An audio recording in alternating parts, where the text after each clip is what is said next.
I want to give a huge shout out and a thank you to my sponsor, P2 Collectibles and Gem Sports Cards, located at 204 East McGalliard Road here in Muncie, Indiana. So next time you're here in Muncie, let us know. Come give us a visit. Hey, what is up, y'all? This is Alex from Plus 3 TCG, and I'm coming at y'all with a deck profile for DDDs, an updated profile, that is. Now, this deck has essentially lost a lot of its power because of links, but that's alright because links still allow you to play DDs. You can still make cool boards. However, the 3-card combo is a lot less viable, but the 4-card combo is still fairly viable, minus the fact that you can't make Crystal Wing, Siegfried, and Titanic all on the same board. That is not happening turn 1 anymore. However, you still can make some pretty cool 4-card combos, but without further ado, we're just going to hop right into the deck profile. 3 DD Savant Keplers. This is an amazing starter card that gets you most of your most of the stuff you need, which is your contracts, which gets you into the stuff that you need. Another starter card, Savant Copernicus. This just is your Foolish Burial. Scale's pretty alright. 3 Ragnarock, just another extender. Scale is kind of relevant if you ever need to pendulum summon a Copernicus, but that isn't happening too often. And then 2 Thomas. Thomas, just another extender, works really well with Ragnarock. On to the regular effect monsters. 3 DD Swirl Slime. This is probably the best card to start with because ideally you have a starter card with this, but if you don't have this card in hand, you pretty much don't get a lot of your fields because this allows you to fuse from hand. And this allows you to fuse from grave. Necro Slime, 3 of them. You can potentially run 2 because ideally you're drawing into the crazy good combo, which includes this Swirl Slime and I think Ragnarock.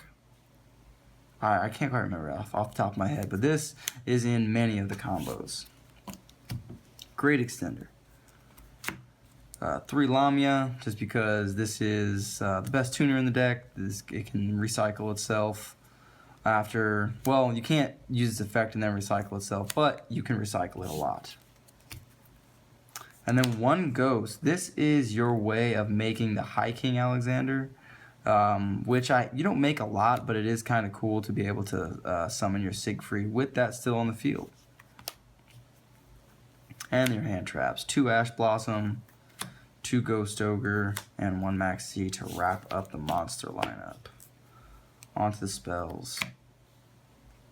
2 Contract with the Gate, and 1 Contract with the Swamp King.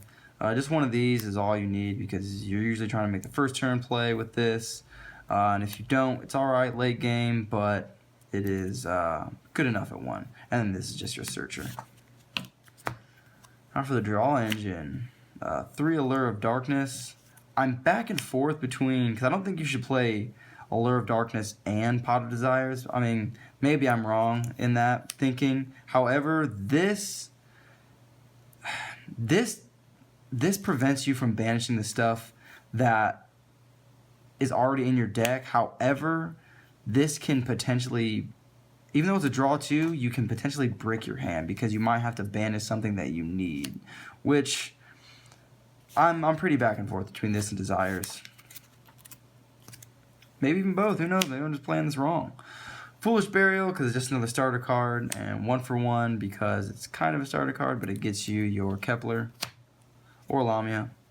Future Fusion, I like this cool little tech because it allows you, if it survives till the next turn, it allows you to dump 2 really good monsters into the grave from your deck. And then Soul Charge, it's not as effective as it once was, but it really helps you extend your plays. And this just helps you defend your plays. 2 Twin Twisters, and for the final trap, we are playing the Spot Removal Contract with the Witch. This, like I said, is just really nice for spot removal. On to the extra deck. 1 Deco Talker, because this is the main way that you are making a lot of your plays now.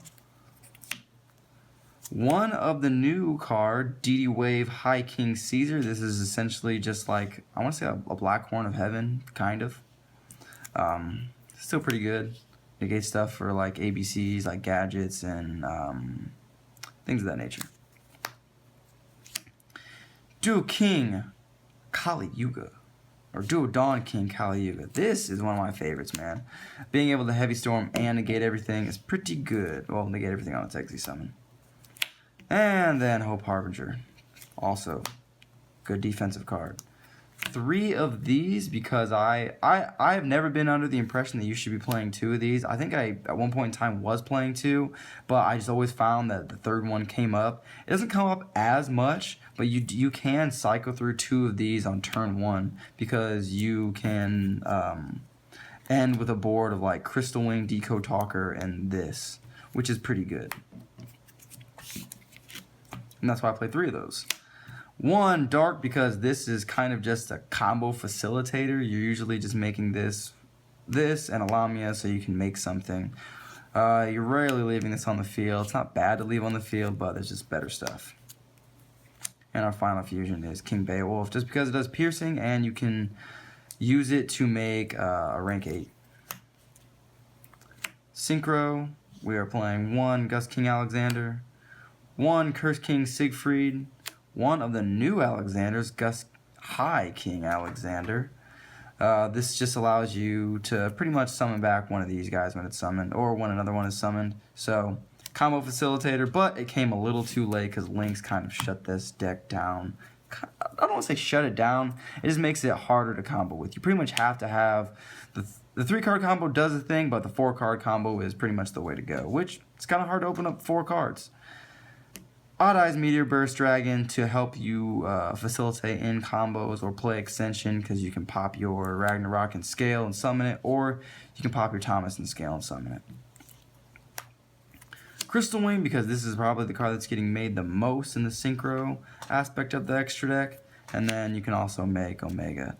The extra deck is fairly close to what it used to be before Lynx. However, with the introduction of Lynx, like I said before, it slows the deck down quite a bit. But the deck is still very, very fun. However, you just got to get used to playing these combos. This is Alex from Plus 3 TCG, and I appreciate y'all watching. Talk to you later.